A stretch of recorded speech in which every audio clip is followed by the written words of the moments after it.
We are recording. Hi, this is Connie Wynn, the Executive Director of the Oregon Racing Commission. We are here today to hold an advisory committee meeting on medication and safety. I would like to introduce our new senior veterinarian, Dr. Carly Ross. Some of you have seen her before.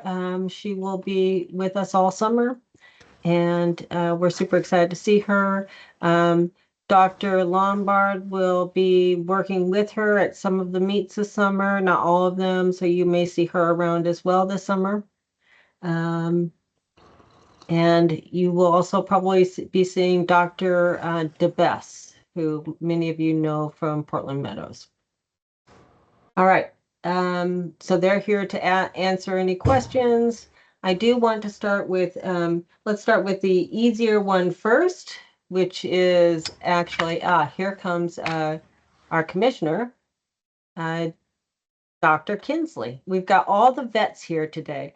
Dr. Kinsley, I would like to introduce you to Dr. Carly Ross, our new senior veterinarian. Dr. Kinsley is one of our commissioners.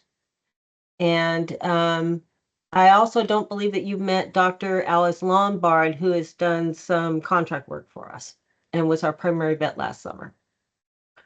So we've got 3 doctors on here, 1 commissioner, 1 ORC staff, and 1 contractor. The first topic, we'll do the easier one first, which is a warning system. The idea of this is to have some type of warning system where if the a horse is going the wrong way, like what happened in Tillamook, for those of you that were there, there's some way to warn horses other than relying on the announcer to turn around and stop the race or continue. Now, these can be all different kinds of systems. Sometimes we think of these and we think of the multi-$1,000 systems that are at some of the bigger tracks. We understand that that is not something that we can do at this point. So this is under your discretion at this point to come up with something that will work.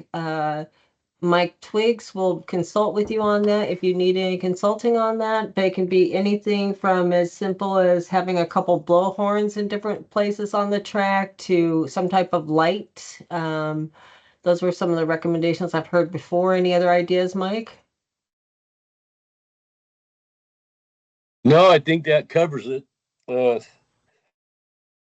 Night racing, you might want to face the lights downstream so you're not running into them, and getting blinded. And I kind of argued for some kind of warning system on the backside, like for Grants Pass and Tillamook, for example, where horses are training in the morning. And if you have an alarm system mounted up in the steward stand, it doesn't do you any good because nobody's up there. Right. You really need to have something on the backside and the front side, ideally. That's why I'm like 2 lights or 2 blowhorns or something would probably make the most sense. Does that sound right, Mike? Yeah, I'd argued for that before, and then I wonder how that's going to affect the traffic going in and out of the gap, and the outriders, for example. So I guess it'll be a work in progress, and we'll see what works and what doesn't as we go through the summer. Also, just to give you the language on that, as it's written now, it reads, all racetracks shall install an emergency track warning system on all racing and training tracks. The warning system must be approved by the Oregon Racing Commission. So we haven't put a lot of specifics in there. Except maybe readily accessible, I think, is language that should be in there. Okay. So we add readily accessible in here at some point. All right, public comment. What do you guys think? What are your concerns? Rod, thank you for raising your hand. So polite of you, even though you got the Um, wrong uniform on. I know. Well, depends whose side you're on. So, um, it's um, it's a little confusing to me who's supposed to really regulate this. So, who's making the decision when something's bad enough that you're gonna turn a light on or blow a horn or something? I Mike, don't this know. is on I've you. never been around a track that has a warning system, so I don't know whose responsibility this really is. I think it would fall on the stewards during training, or I mean racing, and probably the outriders during training. But the outriders are on their horse. I know that's Yeah. kind of what my concern is now is like, well, how do we go about doing this, having it on the backside for training hours, Well, we always have without making the situation worse. we Right. always have a we always have like JD at the gap. If somebody could flag him down and or he's got a radio and they can say warning system if they see a horse. I mean, it seems like it's going to be pretty obvious if a horse is running the wrong way, you'd probably want to put it on. Something could Well, cause a collision. and that brings me to my point, like at Grants Pass. I don't know about anybody else, but you guys have all been to Grants Pass. We got people on the front side. We have people at the gate, at both gates. We have two outriders on the track. So and we have a half-mile track. So when a horse gets loose, everybody knows. Everybody's screaming out to the outriders are telling the jockeys, the gate people are telling the jockeys. I mean, we have a warning system. It's just a human warning system. We don't have lights and bells and whistles, but we have people everywhere on the track that's telling people there's a loose horse, especially during training. Now, on a race day, that's different. Um, because you're in the middle of a race. And so then it's in at that point, then I don't, I think a horn could possibly spook a horse. I don't know that for sure. If you're trying to do a blowhorn, to try to warn people, you could possibly spook horses. I don't know that for sure till you try it. And it might not spook every horse, it might spook some horses. A light system, obviously people got to be paying attention to that light.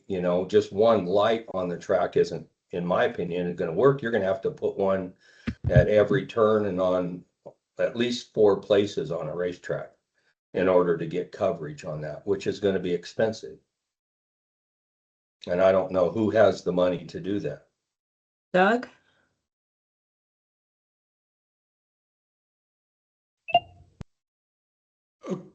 Okay, so just to put things in perspective, I priced out the real warning systems, and they make them that are solar powered and standalone units that emit sound and have a strobe light on them so that you could put one on each corner like Rod was talking about.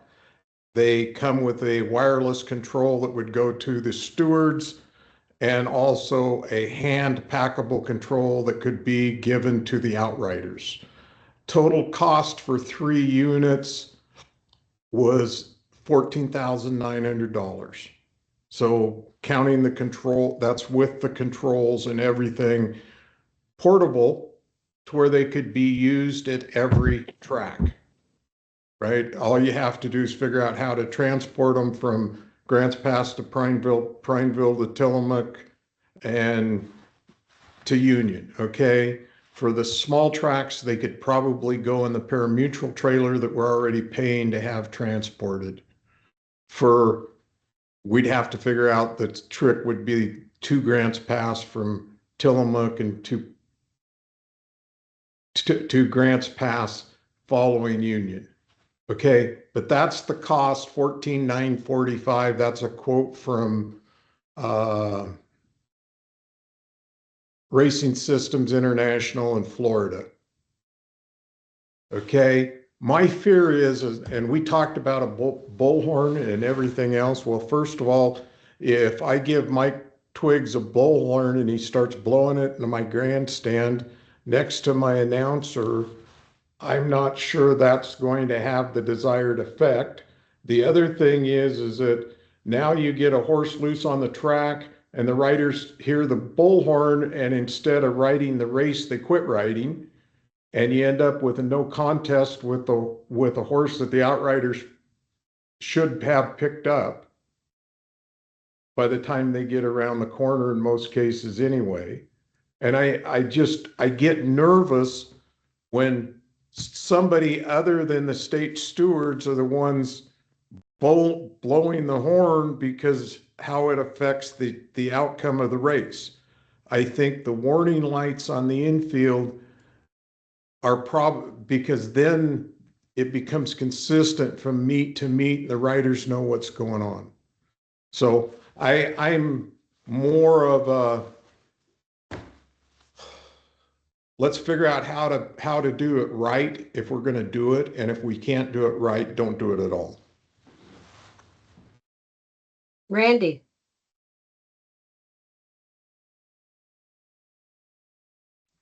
Yeah, so I mean, I guess as far as the training part, I mean, I'm at training almost every day, and Rod's there start to finish along with the outriders.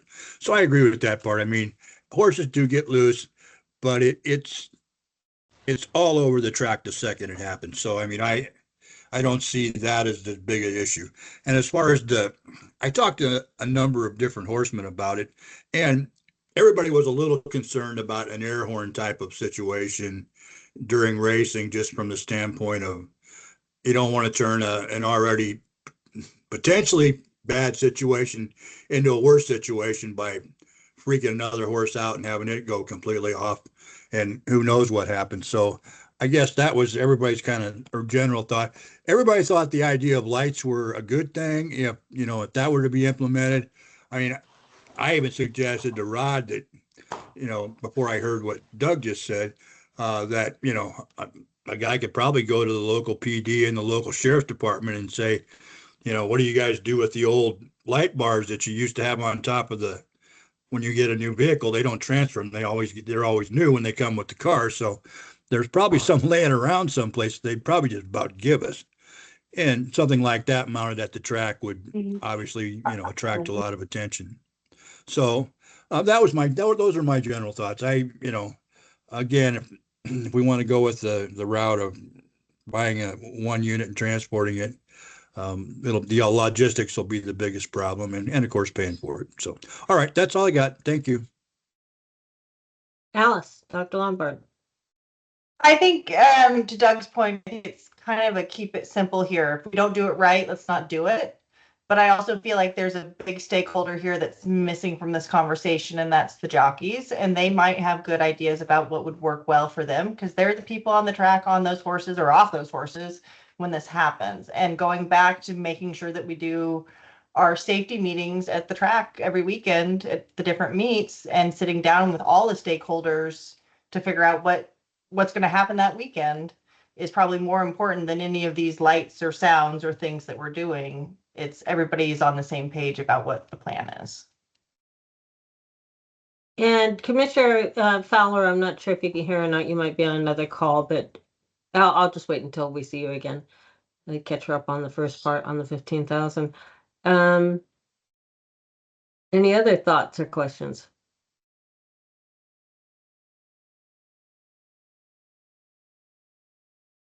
So what I'm hearing is if we had an extra $15,000, we could solve this problem today and everybody'd be pretty happy with it.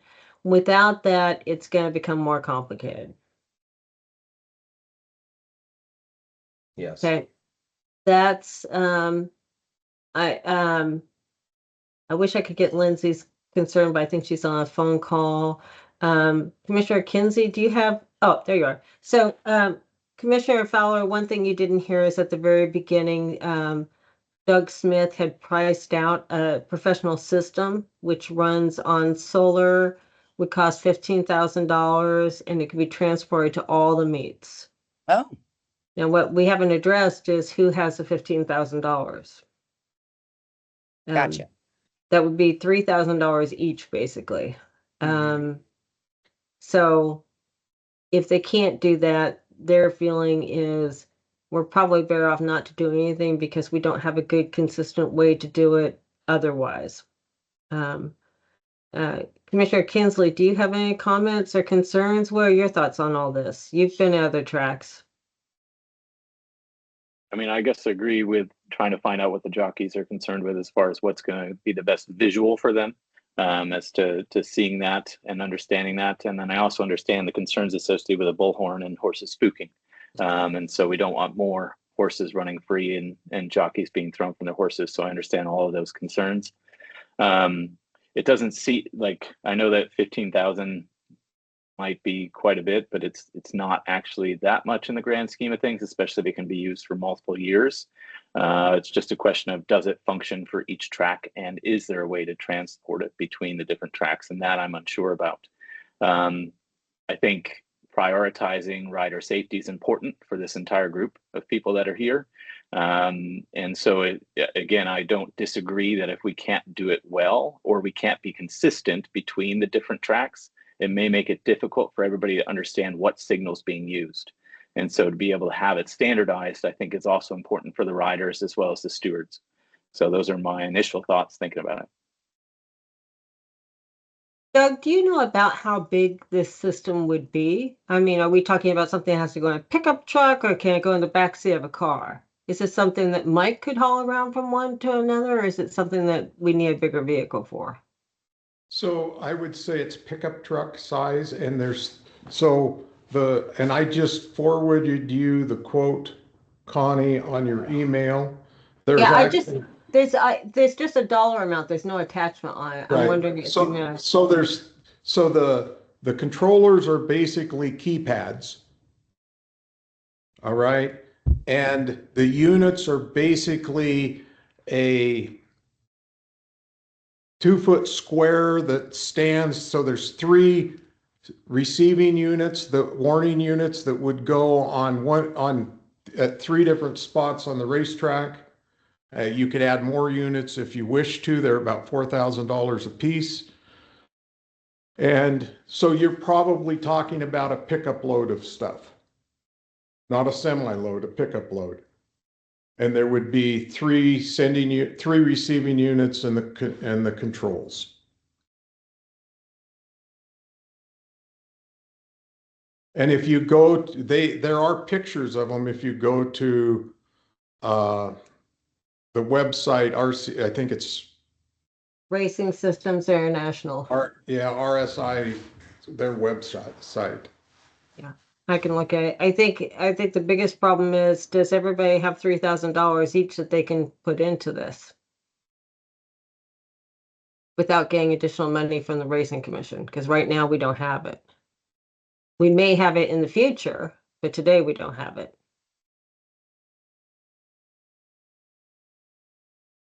I don't see anybody saying, yeah, we've got it or don't have it. Nate. Are you able to hear me, Connie? Yes, I am, Nate. Thank you. I just happened to be at Tillamook the day that incident happened, along with my deceased friend now, Ray McDaniel. And, it was, to me, it was, you could solve that problem there, and Union has the same thing probably we all do, coming out of a chute and joining the track on a turn. We have 2 gals that stay there and make sure that horse doesn't try to turn. The horse was kind of thrown off, and then it went to the left, and the other horses went straight down the track, and then they met on the back side there. Just having someone there would solve a lot of the problems.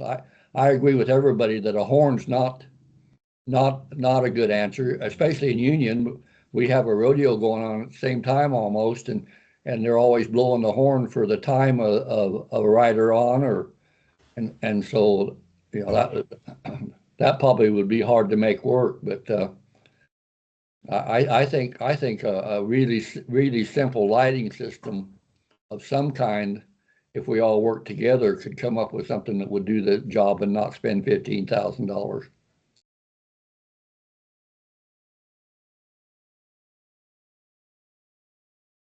Other comments? I have a question for Doug. Doug, you said that the warning system had a light and a horn system of some kind? It Is that has correct? a sound system, Rod, and I haven't heard it. I didn't ask exactly what the sound was, but they do, whether it's a chirping sound or something, because these are designed to set 15 feet in from the track. And frankly, you don't need one on the first turn because that's not where you're going to run into the problem.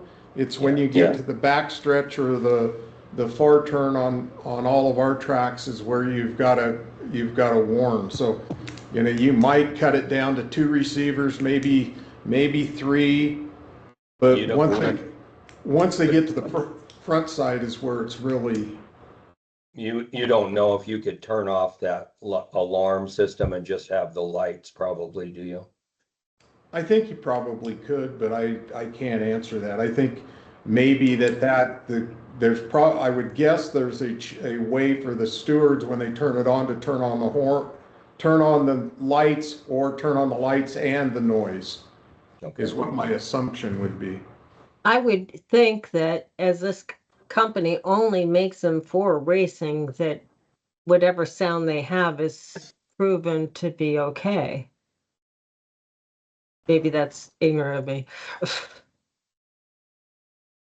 And I would think that would be consistent with what they would use at West Coast tracks, right? I know that they advertise that Santa Anita has them. There's a lot of difference between Santa Anita and Prineville.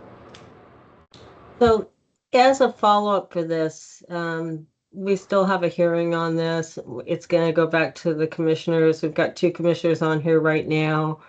One thing that we can do is I can task Mike with reaching out to a couple of our jockeys. Maybe our primary jockey who's in charge of the guild for us, or a couple others. Can you do that in the next week or 2? Get their opinion on warning systems? You talking to me, right? Yes, Yeah. sir. Yeah, sure. I'll get right on it. And Twyla. Hi. I was just going to weigh in as a former jockey. Oh, yes. My experience was at Portland, they had a light on the grandstand. And I don't know if the outrider flipped a switch. We only had one outrider and a lot more horse traffic. But, as jockeys, we depended a lot on fellow jockeys, gallop people that were going by. But we always were trained to look at that light. If it was flashing, it was a caution light. Pick up your head, and there's a horse loose somewhere. Usually we'd see the outrider hauling butt backwards or whatever. So I think the light is a really good thing. My opinion on a foghorn or a noise, I think that I don't think it's going to spook the horses. I think that it's a good way when you are riding a racehorse, you don't hear the announcer. You are in, you want to win, you are focused on your horse. Your horse isn't going to be paying attention to those. I'm talking race day now. So I think a foghorn, where I've heard those, is at Santa Anita. And you watch those riders, they pick up their head, they look all around the track, they slow their horses down. If they're working, they're looking ahead down the stretch. Okay, am I safe to finish? It's like a caution. I think where the big spookiness happens is when you have just chaos everywhere. And that's more like when the gates are scraping across the pavement, when there's horses running off the track. Obviously, if you blow a foghorn right in somebody's ear, it's probably going to spook them. But on race day, it's, maybe you have a yellow and a red light. Yellow means caution, there's a horse down or a horse running backwards. Red light means stop. It's going to be a no contest if it is that extreme. But at Grants Pass in the mornings, it is true. There's people everywhere and they know immediately when there's loose horses. So I think the morning is really safe there. And consistency with having those safety meetings with all your new jockeys, it's going to be, it's something they're going to have to do every single week. This light means this, or this tone means this. So you're not going to get, well, I didn't hear it or I didn't see it. So that's something to weigh in. Mike, do you remember the lighting system in Portland Meadows?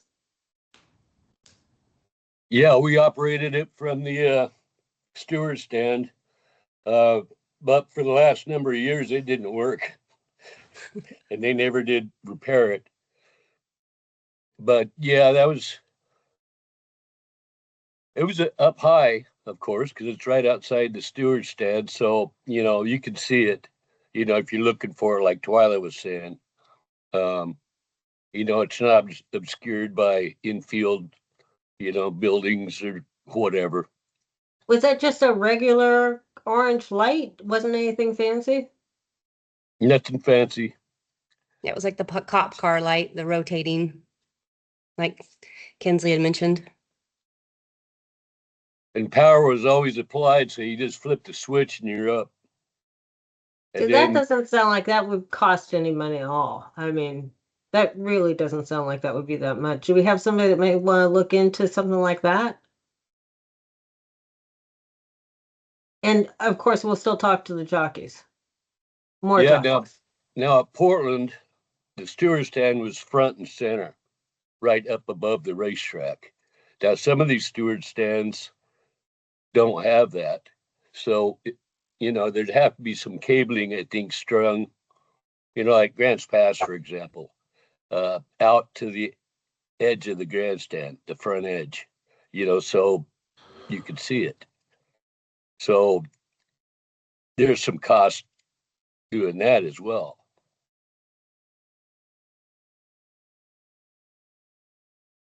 Okay, looks like we have more homework to do. Does everybody agree on that? More homework? Yep. All right. Any final comments? I think Doug's suggestion with the system that he suggested is probably the best, in my opinion. It's just a matter of trying to figure out the money. Anybody have a lottery ticket? Well, and the other thing that I would add to it is when we start talking about, okay, well, Union's going to put in a strobe light, and Prineville's going to put in a strobe light, and Tillamook's going to put in a strobe light, and Grants Pass is going to be put in a strobe light. Suddenly we get to the point to where these little bitty small investments that we're going to do to get strobe lights everywhere probably make the other system a lot more affordable. And it's wireless. Basically, you're not going to have to do anything other than just transport it from meet to meet, just like we transport the weight towels.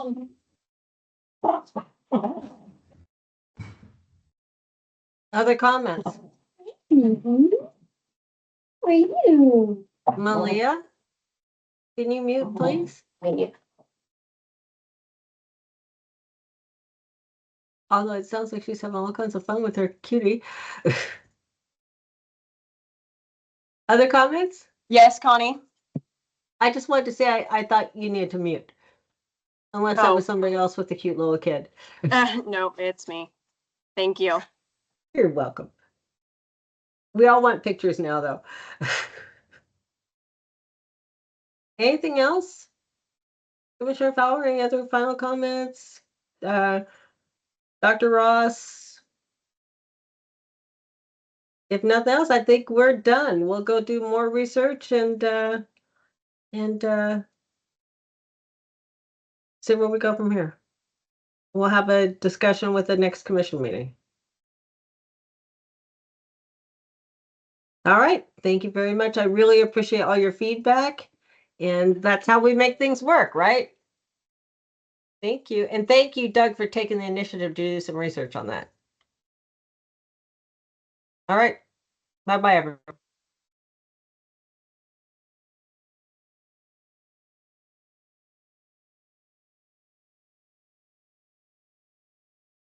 I guess Connie didn't want to do the rest of the meeting. Do you think Connie got confused? I think so.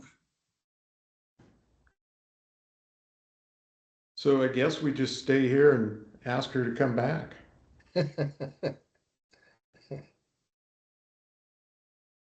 Malia's probably chasing her down now. I sure am.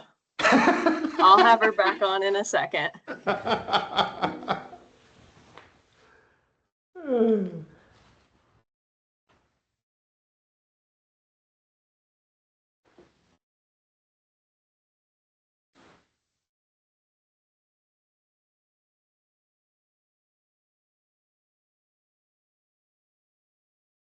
So if anyone wants to go to that RSI website, you can Google it and they have pictures of those systems on it. And they aren't very big, but they're a square box with a orange light on top and then a solar panel above it. So they're solar charged. You don't have to pack electricity to them. You don't have to do anything except make sure they got sunlight. Yeah, if you would forward that to Rod and I and whoever else you can think of, just so we'll go from there. Connie's back on. I'm back. Yep, and Will then- you give Mike a quick call for me? Malia? Yes, I will. I thought we were done. I'm like, God, that was so quick. Yay. All right. Second one, hopefully we can get through this one pretty quickly. We have two letters on this. One was from Leah and the Quarter Horse Association strongly supporting the change back to 12 months. The other one was from our commissioner, Dr. Stein, strongly opposing changing it. So we've got both sides of it.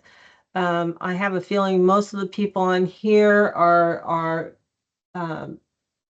in support of it, but let's just go around the room and see what everybody thinks. Is this the one that changes the requirement for a coggins to be instead of 6 months before they get on the track to within 12 months? Who would like to talk first about this and give us your opinion?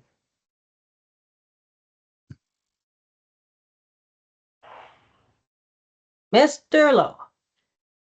So I am in favor of the 12 months, and the only reason being is because I just want to stay consistent with the other tracks around us, because it gets so confusing with the trainers and horses coming in of that we're 6 months and everybody else is 12 months, and so it gets so confusing, and we have to really scramble. And Twyla can speak to this. I mean, she spent a lot of time trying to keep track of those horses and which ones were 6 months and 12 months, and it always the argument was, in my opinion, from what I understand, is that why are you guys 6 months when it's 12 months here or 12 months there? So my opinion is we go back to 12 months. Mr. Bowden. Yeah, and I guess I'll just add to that by saying not only consistent with the other jurisdictions around us, but consistent with the Oregon Department of Agriculture, which is also 12 months. And it makes no sense to be at odds with your own state as far as the rules go. So especially when we've got so many other horses that come into the track and participate at Grants Pass, and everywhere. Obviously, Doug's got a rodeo right ahead of his race meet, and all those people are under a 12-month thing. So, and the same with Nate, and on and on we go. So, yeah, I just believe 12 months makes it just more consistent for everybody. And Alice, Dr. Alice. I think being in alignment with the USDA, so both the feds and the Oregon State Department of Agriculture, is what we should follow. And right now it is 12 months. It did go to 6 months for a while, and that was part of the reason that we did as well.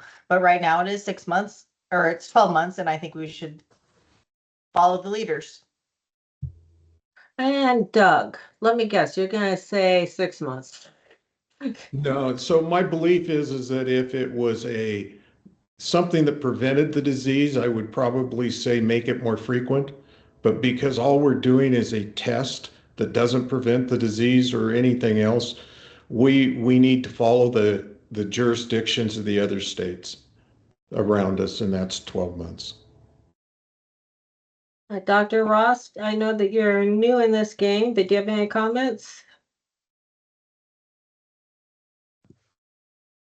Yeah, I mean, I think you can make a case for either one. It doesn't prevent the disease, but the only way to really know that horses don't have the disease is by testing.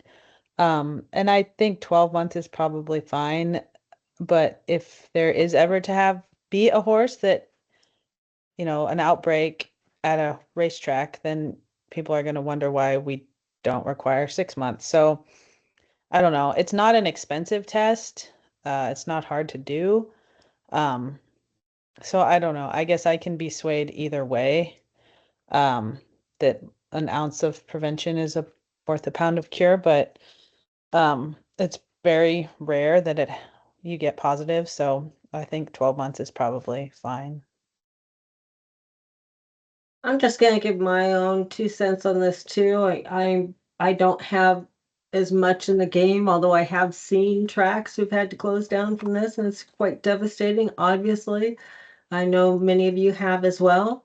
The good news is we are small. We don't have a lot of racing. If we do start to see a lot of outbreaks again, we can always do an emergency rule and go back to 6 months at that time.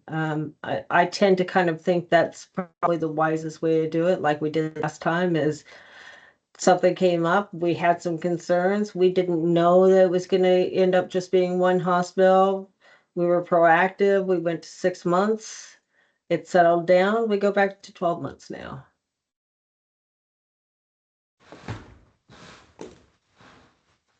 I thought this was going to be the tough one. I think we're done. Anybody else? Any final comments?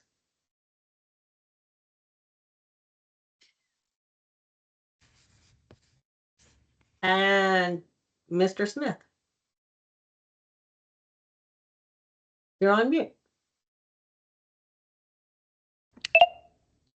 That's my fault. I didn't put my hand down. I'm sorry. Okay. So there are no comments, final comments. Everybody have a good New Year's? All All good. right.